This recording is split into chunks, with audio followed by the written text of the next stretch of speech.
You're tuned in to RBLR, the home of Tampa Bay's Reveler Sports. 4 seconds left. In front. Happy moment. The Tampa Bay Lightning have won the first Stanley Cup. And the Tampa Bay Lightning have won the Stanley Cup. Lightning strikes twice. The Tampa Bay Lightning win their second straight Stanley Cup.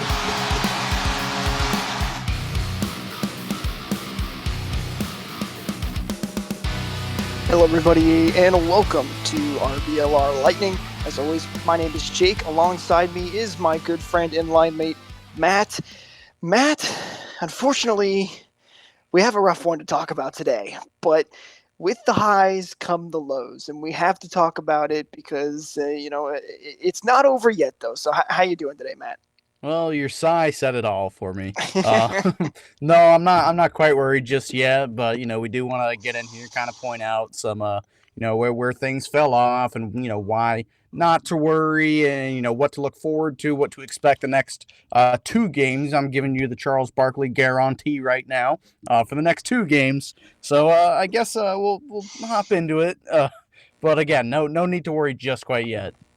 So really what we're going to do in this episode is mostly kind of look at Game 6 and a potential Game 7 if the Lightning are able to get there. For those of you that may not know, last time we talked, series was tied at 1 heading to Tampa, and we ended up being tied 2 after the 2 games in Tampa, and then Game 5 happened. So, Matt, I want to get your thoughts overall from Game 5. The Lightning, they had a 2-0 lead after the first, and everything looked like it was going to be fantastic. We thought, hey, looks if the Lightning keep this up, they're going to come back home with a chance to end this series. Vasilevsky is one of the best at ending this series at home.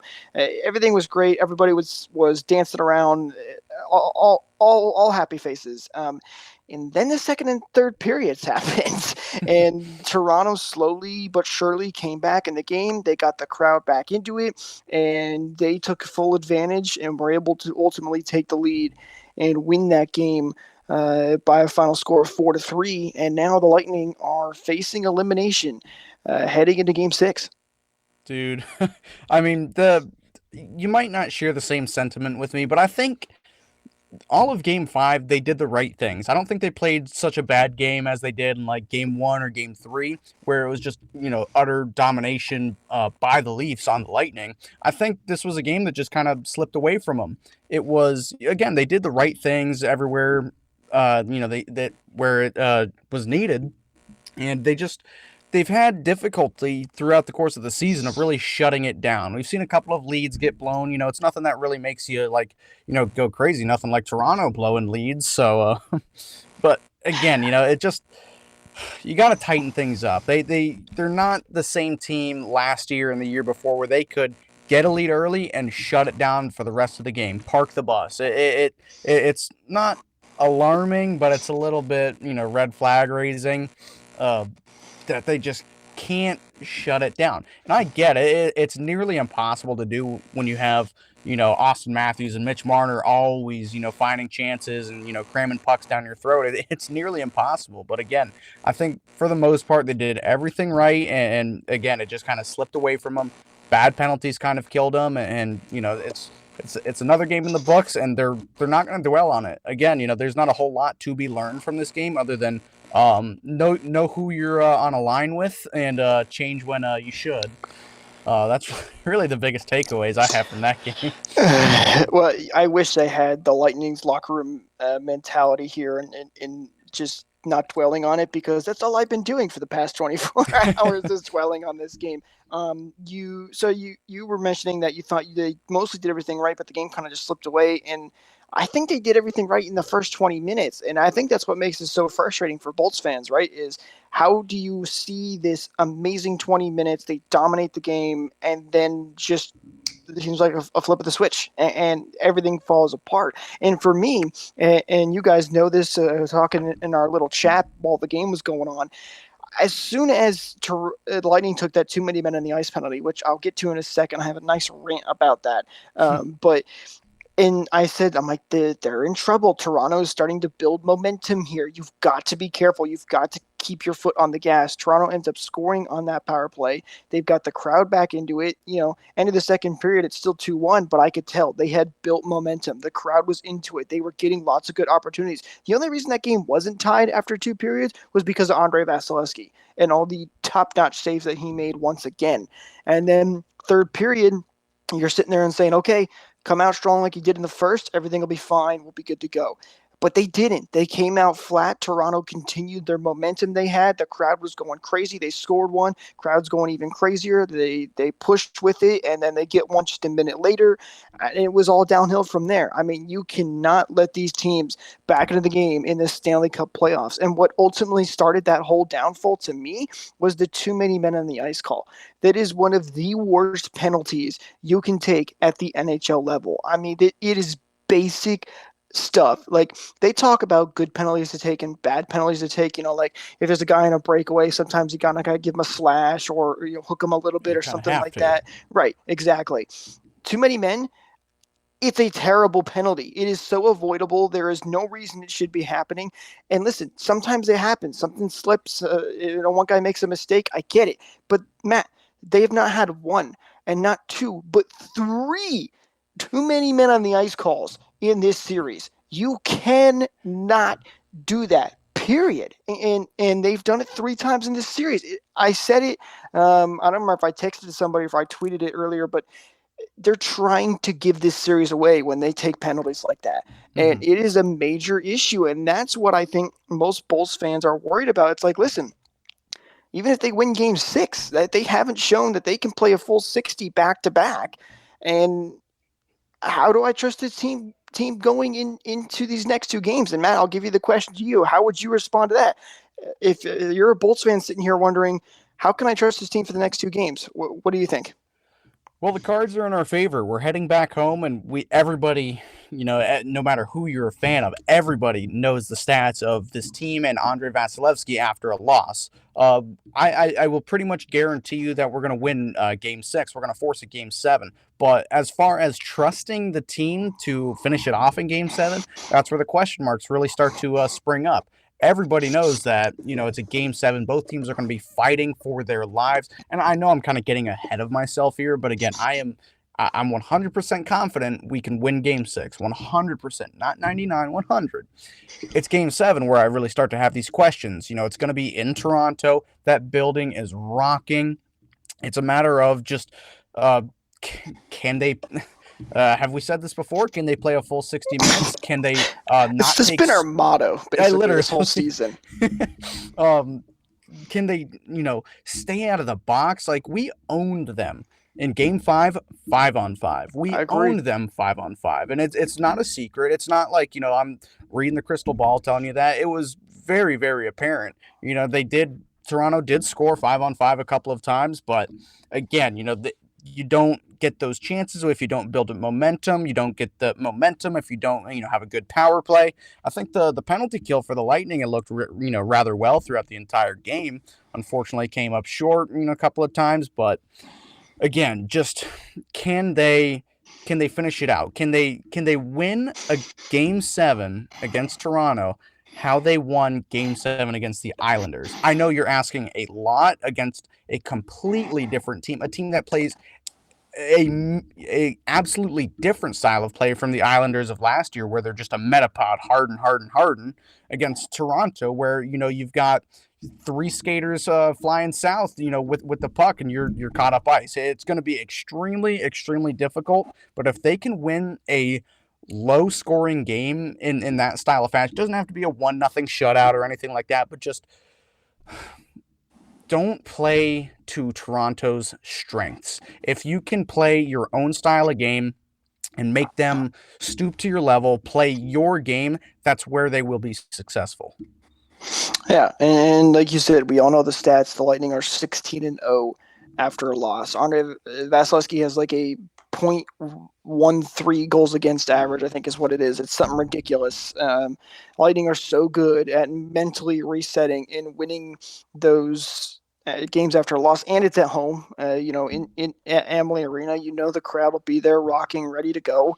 So I think you're right in thinking that most Bulls fans aren't worried about Game 6. The worry comes in Game 7, and you nail it on the head, right? 5v5. We've seen the Lightning win, but as I mentioned, it's those penalties, like the too many men on the ice call.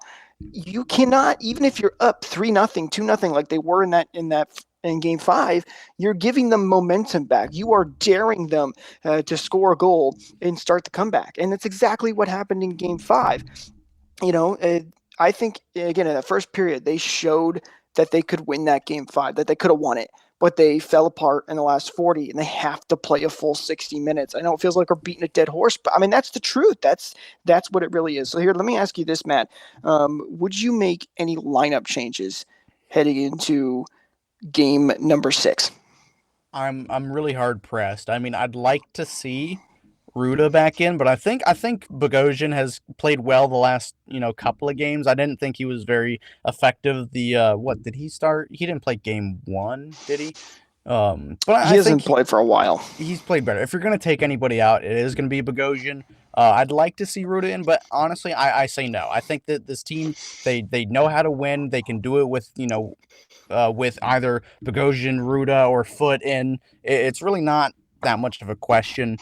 I wouldn't make any changes. I've seen a lot of people. A lot of people have been joking. A lot of people have been serious. People want Elliott to start. I mean, that's just crazy to me. As much as I think it'd be funny and fun to see that, hell no.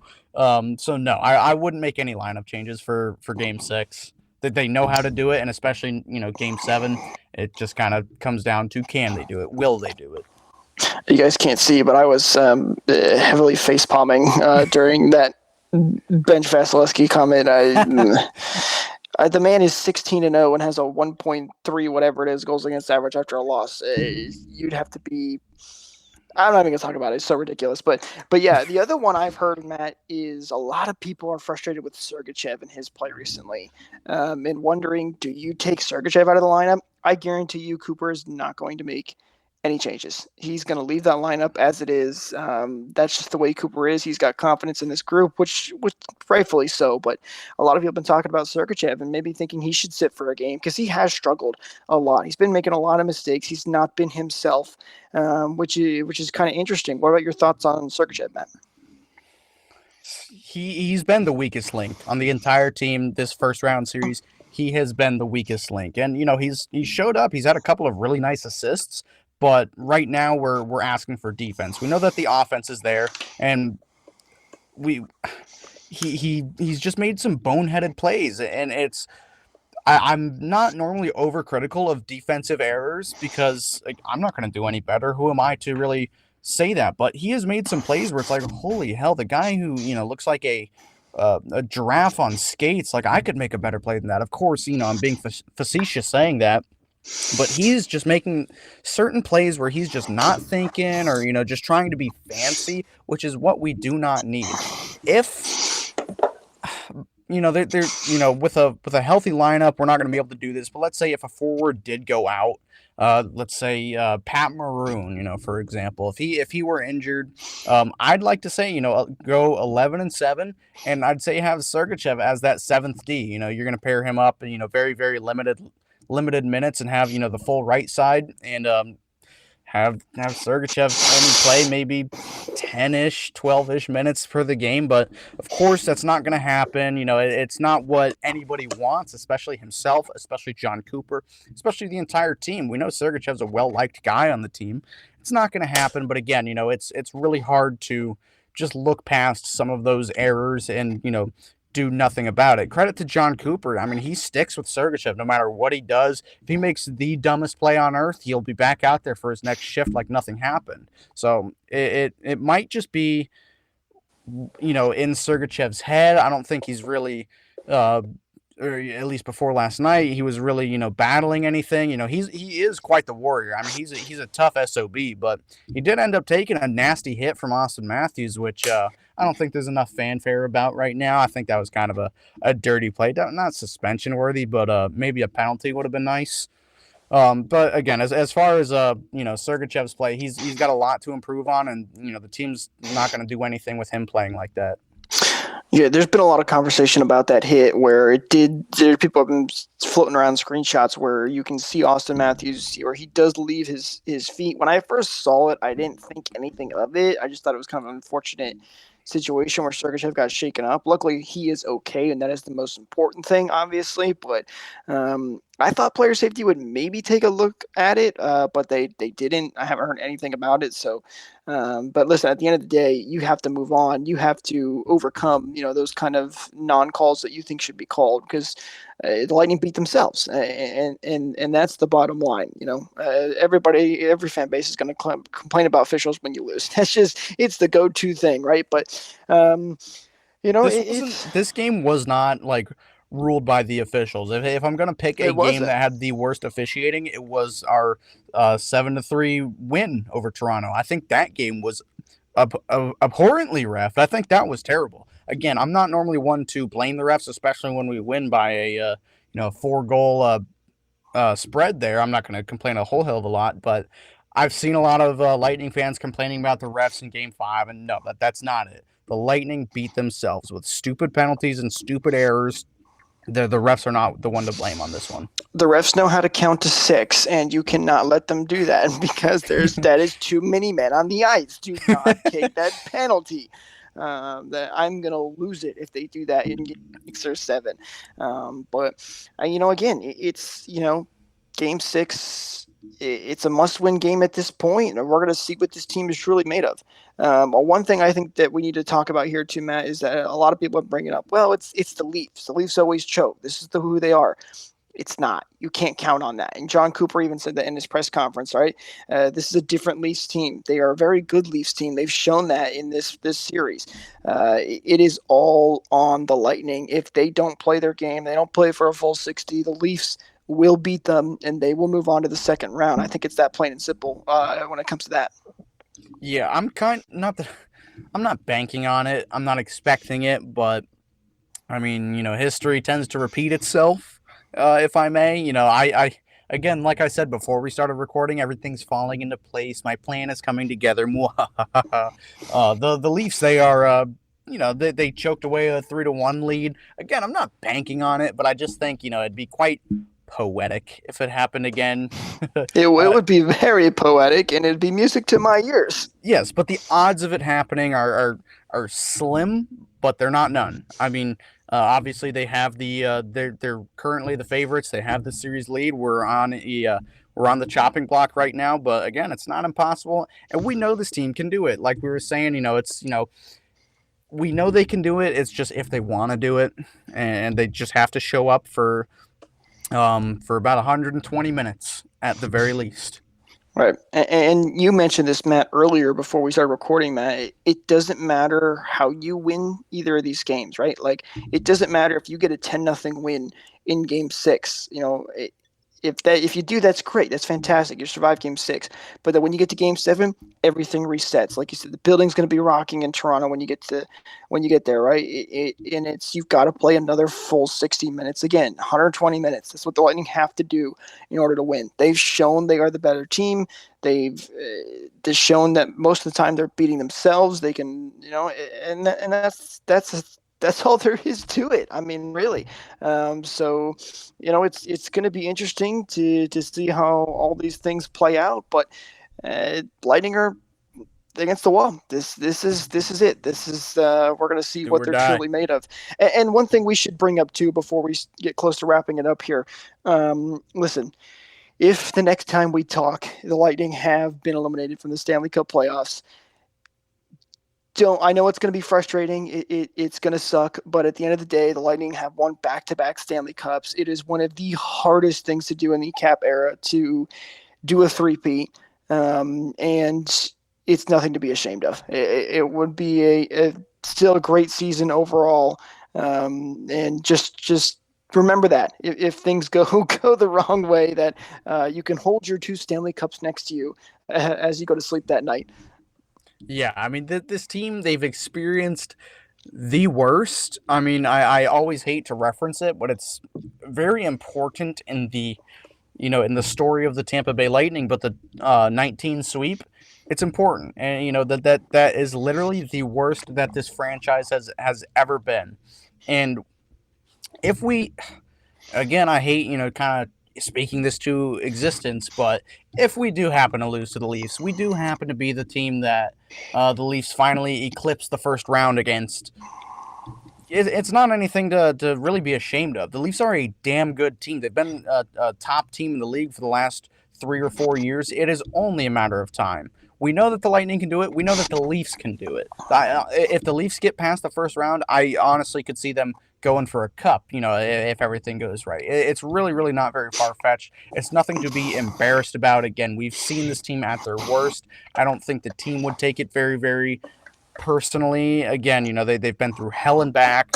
It's not anything to be embarrassed or ashamed about, but they could definitely learn from it and maybe bring us all back down to earth. Everybody's been riding a cup high for the last 2 years. It's really easy to get lost in the fact that, wow, these are just a bunch of humans. Everybody on the Lightning is just mortals. We are only one of 32 teams that everybody has the same fair playing advantage.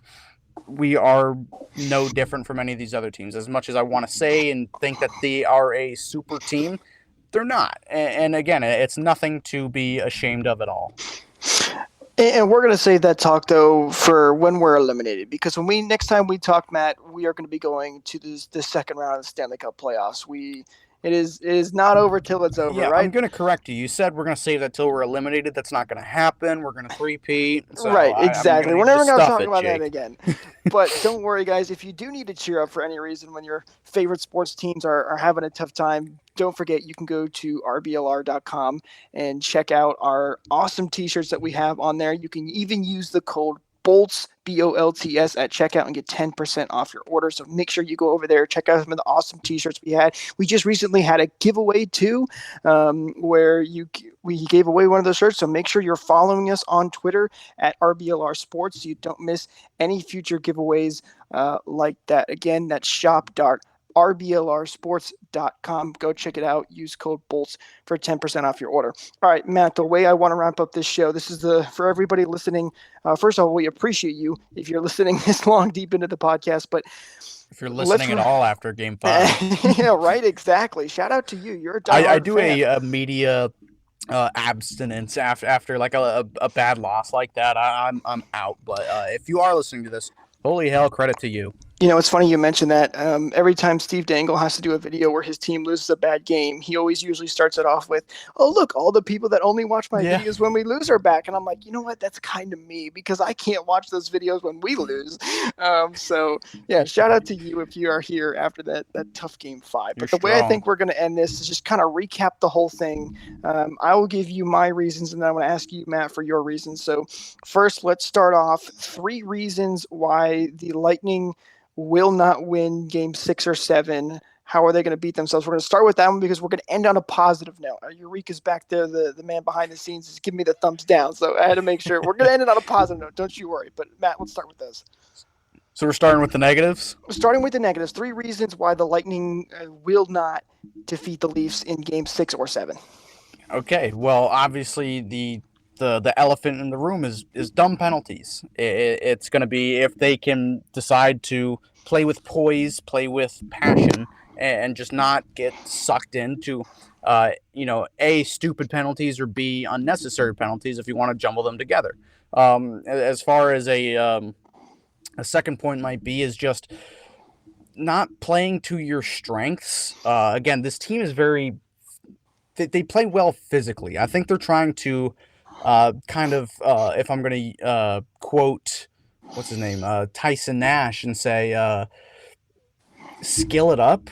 The Leafs aren't the team to do that against. I think the Lightning, if they are going to lose, it's because they're going to try to skill it up against the Maple Leafs. So I would argue has a more skilled roster. If I'm not overusing that word just yet, I think they need to use their physicality. And as far as a third one might go, is just letting this would be kind of a Game 7 is just going back to that win-loss pattern where they just don't have the energy that they had from the last game. If they can just if they can ride the momentum, or I'm sorry, I'm trying to go with the negatives here. If they can't ride the momentum and they just fall kind of short, kind of flat on their faces there, they're not going to win. They need to come out swinging in Game 6 and 7. Yeah, I think you pretty much nailed it. But the obviously the biggest one, staying out of the box. Do not take a too many men on the ice penalty. Please, for my health, do not do it because I will lose it. That is something they got to make sure they avoid. And the second one for me is if they let the big time Leafs players such as Austin Matthews, William Nylander, get those easy opportunities, give them all those odd man rushes that they've been able to capitalize on. That's going to be an issue for them. If those big guys come through and they take over, the Lightning will not be able to make it through this. And then my third one is more of a credit to the Leafs, and that's Jack Campbell. I think he's actually been really good this series. He's been impressive he had a shaky game in Game 4, and he got pulled in that one. But for the most part, he's made some big saves. And if Jack Campbell can, be the first goalie to beat Andrei Vasilevsky in 7 or 6 games, that would be unbelievable. But you're going to have to make sure they figure him out. But there's a way they can prevent that. So let's go to that. Let's end this on a positive note. Matt, 3 reasons why the next time we talk, the Lightning will be set to go in round number 2. 1, despite what we have seen from this season and this series, is when they want to, they can and they will flip the switch. They will come out when the time comes, when the time is now. They will come out and they will play like a bunch of demigods. I mean, we've seen it before when they just have to win, when they need to win. They will come out and they will do every single thing right. We've seen, despite how seldom they are in the NHL, we've seen perfect games from them. And I don't think that it's out of their grasp. I know we're missing a lot of the crew from the previous seasons, but a perfect game from them, it's not far-fetched. You just have to play to your strengths and play like the Tampa Bay Lightning. Not the Tampa Bay Lightning. You need to put fear into the opponent. You need to remind them who you are and what they're up against. You need to play like the Tampa Bay Lightning. Number 2 will be that guy that wears number 88, Andrei Vasilevsky. I don't think we have seen the best from him quite yet. I think, not that he's saving it, but as we know, this guy, the reigning Conn Smythe winner, a not so removed Vezina winner, and a even more recently snubbed Vezina winner. I'm still salty about that. Vasilevsky has yet to steal us a game. Each of the 2 games that we have won, we've done it by committee. And I hate to say, steal a game or goalie the other team, but Vasilevsky, he's bailed us out countless times in the 6 years he's been with the organization. That's more than 6 years now. But the number of years that he's been with the organization, he has bailed us out time and time again. It's only a matter of time until he does. How many times he's done it in Game 7, right? Like, if we get to a Game 7, he might do it again. Who knows? I would guarantee it. But it's only a matter of time until Vasilevsky presses that God mode button inside of his mask and just steals us a game. As far as number 3 goes, physicality. It has not been there since Game 1 and Game 2-ish. They've tried to match Leafs. It's worked sometimes. It hasn't other times. They need to start not taking runs, but letting them know who's the bigger team, who is in charge, who's the boss. If you want to make a play, you're going to pay for it. They might take the hit to make the play. They probably won't end up doing it again, or a second, or a third time, or a fourth time. The Leafs, they're getting a little too. I don't even know the word to do it, but I think the Lightning are letting them play how they want to, and I think the Lightning, they need to be a little bit more physical. They need to start taking not some liberties, but just making some of the guys play for it. We've seen Austin Matthews. I mean, he has been a presence this series, despite only having 2 or 3 goals, and air quotes here only. I mean, he's played very, very well. He's played a great 200-foot game, and as we've seen, he's been. I think we saw a lot of it in Game 5. He was really playing physical, and we all know that the Lightning, if it came down to a physical bloodbath style of series or style of game, the Lightning would come out victorious. And I really, really think that they need to do that, but do it in a clean fashion to where they're not getting sent to the box. We know how the refs are playing this game, but I feel like they're just giving the Leafs all the room possible. So they need to really step it up in the physicality department. We need guys like Bogo, like Chernak, like Sergachev, like Sorelli, like Colton. Colton's been fantastic with the body checking and everything else, but we need everybody to do it. I saw Stamkos throwing a couple of checks yesterday. I think Stamkos actually played a whale of a game for Game 5. I think he was terrific. But again, just the whole team needs to. We need to start going for. I sound like a mob boss. I sound like a dirty, salty Bolts fan. Say we need to go for guys like Austin Matthews and Mitch Marner. But it's the honest to God's truth. I'm not trying to say, go take his head off. I'm just trying to say get a good, clean hit on the guy. Yeah, throw a hit, knock him around a little bit. Shake him up. You start saying that, you're going to start being criticized. Like, oh, this guy wants to injure players. No. That's not what I'm saying. Injuries suck no matter if I'm playing the Bruins or the Islanders or the Leafs. Hate them all. Nobody likes injuries. No, I prefer to beat those guys at full strength. Right? Yeah, exactly. It makes it that much more embarrassing for them. So, again, just the physicality. I've kind of ramped off on it a little too much. I'm sorry, Jake, but you're passionate, man. That's what counts, right? You got me rolling.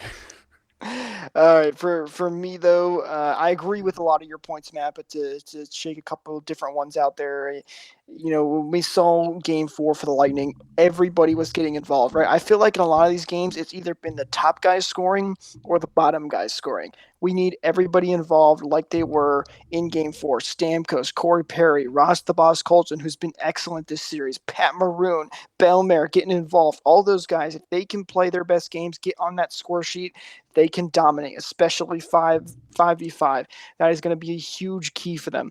Number 2, even though you said it already, Matt, I'm going to say it again. Stay out of the box. Please do not take it too many men on too many men in the ice penalty. If they're able to stay out of the box, I have very high faith that they will win this series. That is going to be huge. And number 3, this is kind of a fun one for me, but the Lightning are going to win Game 6. We all know that. They're 16-0 after a loss, but when we are back in Toronto, the Lightning do not fist bump the bus driver. And if you don't know what I'm talking about, a lot of fans have had some fun with superstitions. And, it's kind of true at this point, right? Both times the Lightning players have fist bumped the bus driver coming off the bus in Toronto, they have lost. So if you believe in superstitions, let's just hope there's no fist bumps going into Game 7, right? I think they know. Well, we saw half of them not do it in the last game, where some of them kind of did it, some of them didn't. So, but there's going to be a conversation, right? Like, keep your hands down, boys. Hands down.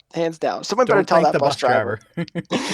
But thank you guys so much for jumping in here and listening. We appreciate you guys. If you can, take a second, hit that subscribe button so you don't miss out on more awesome content just like this. If you can, also give us a 5-star rating and hit that like button, whatever it is on whatever platform you may be listening to. We really appreciate all you guys for tuning in. Also, before I forget and we wrap up the show, shout out to Victor Hedman, who is a Norris Trophy finalist. Oh, yeah. 6 seasons in a row, by the way, now for him. That is unbelievable.